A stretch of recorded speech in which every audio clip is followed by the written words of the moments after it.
Okay, so we'll continue from where we stopped at the last class, where we created a simple program for Hello World. Now I checked through the lecture and actually saved that program as Hello, not Hello World, but I asked you guys to check it out the other time. But I think we are doing fine, and it was actually saved as hello.f95. So we are still good. So let's now understand the program structure for Fortran. How is Fortran constructed? What are the constructs? What should we look out for? What does each line denote? We're going to create a program to do this that basically sums two numbers together. This was the last program we created, so I will just go there and I hope you guys can see all this. Just move this a little up. Okay, good. So I'm just going to come here and click on new. Then don't forget free format Fortran file. I'll click open.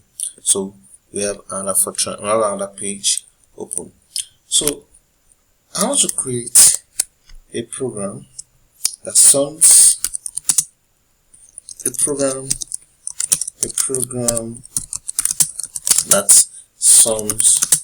two variables.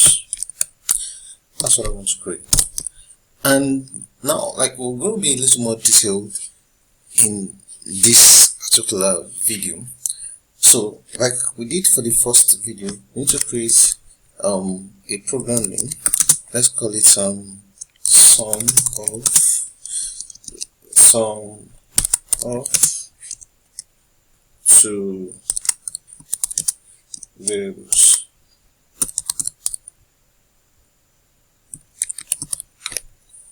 Now, Fortran 95 actually makes it compulsory for us. Maybe not necessarily compulsory, but in Fortran 77, it was done so that Fortran 77 was done so that you don't necessarily have to declare your variables before you use them. You can just train any variable you want to use and just start using them. But it was found out that most errors are actually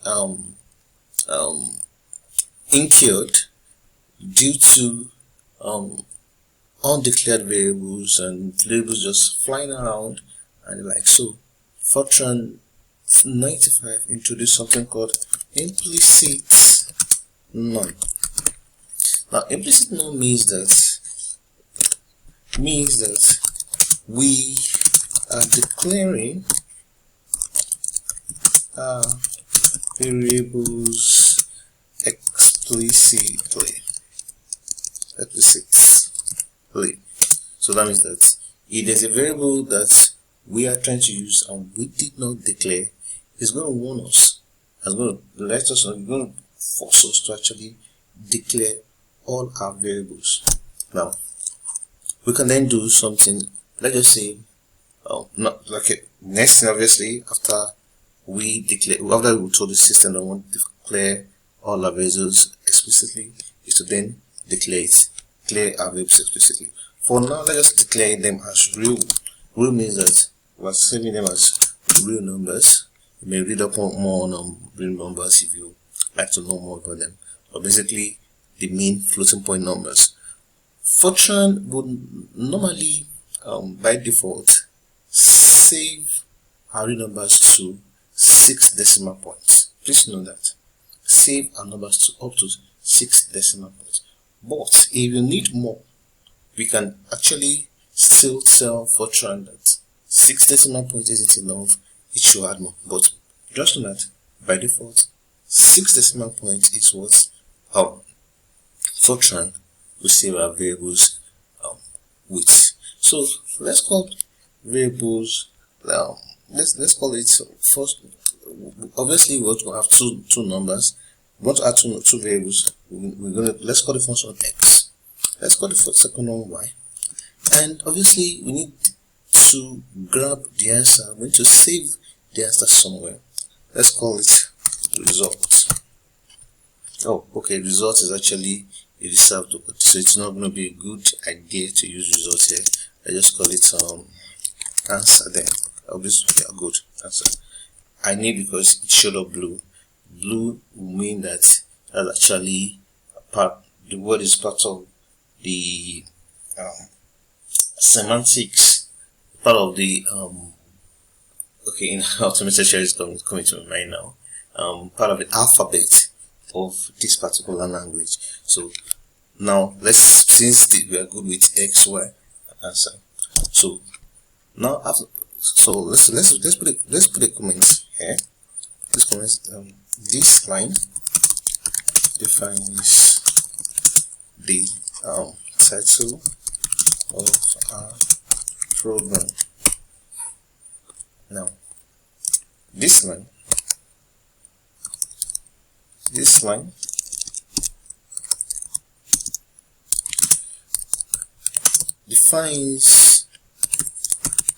our variables. So once we have our variables, basically we can then try. Don't worry, I'm trying to do something. You understand what I'm trying to do this on. So we can just basically read our variables at this point. So read star, comma, star, x, comma, y. That means we wanted to read our x, then wanted to read the y. Then after that we can then do answer equals to x plus y. So we can then do that. We can then say it should output. If we did not say we should do that, it's not going to output anything, just going to keep the answer to itself. So we want it to write out the answer, star comma star answer. So don't forget, we need to end our program. Now let's see what this does for us. Obviously, first we need to save this. Let's save it as sum. Let's just call it sum. Sum.f95. So after the let's try and build. Let's see if we have any errors in our program. Okay, good, we're fine. We don't have any errors, everything seems fine by Fortran. So let's then run this program and see what we're gonna have. So okay, I'm waiting for this to play out. So it's gone. Now we just have a blank page. You may think this program is not working, but it's actually working. Let's call it, let's put 4, let's put 5. It shows us the answer, which is 9, which means that the sum of 4 and 5 is 9, saved up to 1, 2, 3, 4, 5. Oh, it's 5 decimal places, not 6. Please, you guys, it's 5 decimal places, not 6 decimal places. I actually read that it's 6 decimal places, but obviously it's up to 5 decimal places now. Now, let me now show us some few mistakes.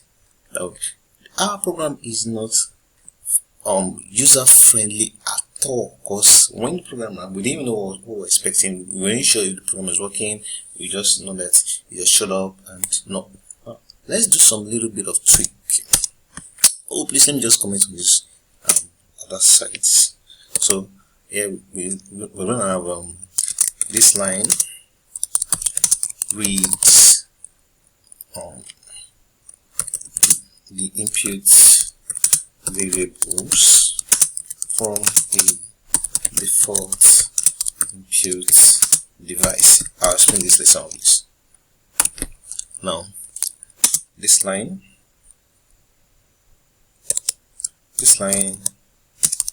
sums the two variables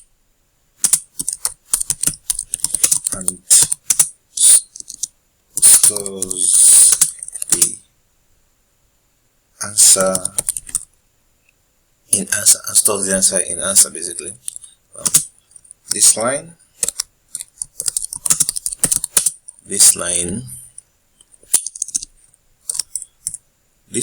outputs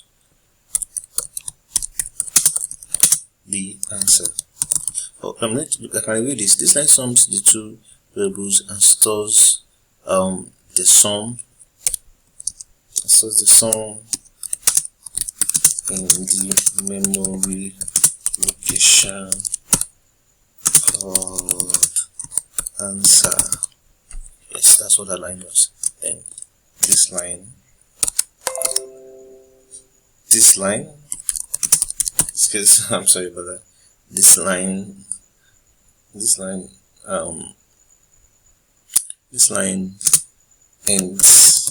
the program. Okay, now, like I said, our program wasn't so user friendly. The answer was working, but we didn't even know what was supposed. So what we're supposed to do. Let's tweak this a little bit and let's see what we're gonna have. So now you can have write star, comma star,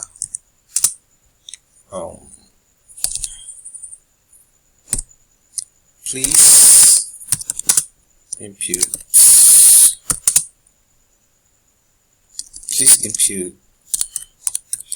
the value of x. Then we can also have something like this. Oh, this is not going to be supposed to be M2. Excuse me. We're supposed to have it right after this. So please impute the value of x. Then we can also have it again, just right after this, and says please input the value of y, and we're gonna have them to read y immediately after this. So of course we're just gonna have y over here, we're just gonna have x over here. So by explaining the value of x, this line reads impute variable x from a default input device. This line is the impute variable y from a default input device. Now, so let's see what we can also tweak this little. So something like the sum, of course, the sum of x and y is, we can also have then have command the answer.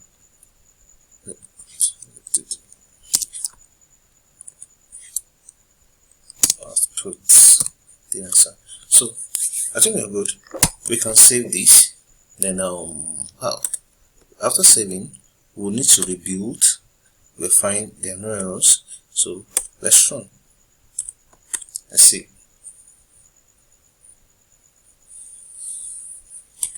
Okay, good. Please input the value of x. Let's put 4. Actually, we're supposed to put 4.06 because we declared our variables as real. We didn't declare it as integers. So this person will just say 4.0. Please input the value of y. We have 5.0. Then the sum of x and y is 9.0. Now we have a much more user friendly program instead of us waiting and being blank and not knowing what we're supposed to do. Now this is the second video. We have a third video for this lecture, which I'm going to send. Of course, our lectures are going to be more than 3, obviously, but I'm just going to end this particular one here. Then we have levels for the next video. Thank you so much.